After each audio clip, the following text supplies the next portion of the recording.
ഒരിടത്ത് ഒരു ചെറിയ ഗ്രാമത്തിൽ ഒരു കൃഷിക്കാരനും ഒരു ബേക്കറിക്കാരനും ഉണ്ടായിരുന്നു.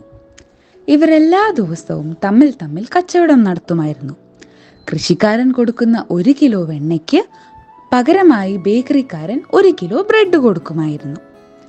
അങ്ങനെ അവർ അടുത്ത കൂട്ടുകാരായി. കുറച്ചു നാളുകൾക്ക് ശേഷം ഒരു ദിവസം ബേക്കറിക്കാരന്റെ മനസ്സിൽ ഒരു സംശയം ഉദിച്ചു. കൃഷിക്കാരൻ 1 കിലോ വെണ്ണ തരുന്നുണ്ടാവുമോ? ഒന്ന് അളന്നു നോക്കിയാലോ? അയാൾ അളന്നു നോക്കിയപ്പോൾ അതാ 1 കിലോയിന് താഴെയേ ഉള്ളൂ. ഇത് കണ്ട് അരിശം വന്ന ബേക്കറിക്കാരൻ കൃഷിക്കാരനെതിരെ കേസ് കൊടുത്തു. അങ്ങനെ 2 പേരും പോലീസ് സ്റ്റേഷനിലെത്തി. പോലീസുകാരൻ വന്നു കൃഷിക്കാരനോട് ചോദിച്ചു, നിങ്ങളുടെ പക്കൽ അളവ് നോക്കുന്ന എന്തെങ്കിലും വസ്തു ഉണ്ടോ? അപ്പോൾ ആ കൃഷിക്കാരൻ പറഞ്ഞു, ഇല്ല സാർ, എൻ്റെ അടുത്ത് അങ്ങനെ കൃത്യമായൊരു മെഷീനൊന്നുമില്ല.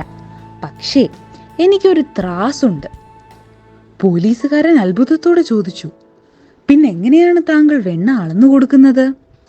നിഷ്കളങ്കനായ കൃഷിക്കാരൻ പറഞ്ഞു, സാറേ, എല്ലാ ദിവസവും ഇയാൾ കൊണ്ടുവരുന്ന 1 കിലോ ബ്രെഡ് ഞാൻ ഈ ത്രാസിൽ വെച്ച് അതിന് സമമായിട്ടുള്ള അത്രയും വെണ്ണയാണ് കൊടുക്കാറ്. അപ്പോൾ അതിൻ്റെ അർത്ഥം ഇവിടെ കുറ്റക്കാരൻ ഞാനല്ല. യാഥാർത്ഥ്യത്തിൽ ഈ ബേക്കറിക്കാരൻ തന്നെ ആയിരിക്കണം കുറ്റം ചെയ്ത ആൾ. ഇത് കേട്ട ബേക്കറിക്കാരൻ നാണത്തോടെ തല താഴ്ത്തി നിന്നു. കാര്യങ്ങളുടെ സത്യാവസ്ഥ മനസ്സിലാക്കിയ പോലീസുകാർ കൃഷിക്കാരനെ വെറുതെ വിടുകയും ബേക്കറിക്കാരന് തക്കതായ ശിക്ഷ കൊടുക്കുകയും ചെയ്തു. അപ്പോൾ ഇന്നത്തെ ഗുണപാഠം എന്താണ്? സത്യസന്ധതയാണ് ഏറ്റവും ഉത്തമം.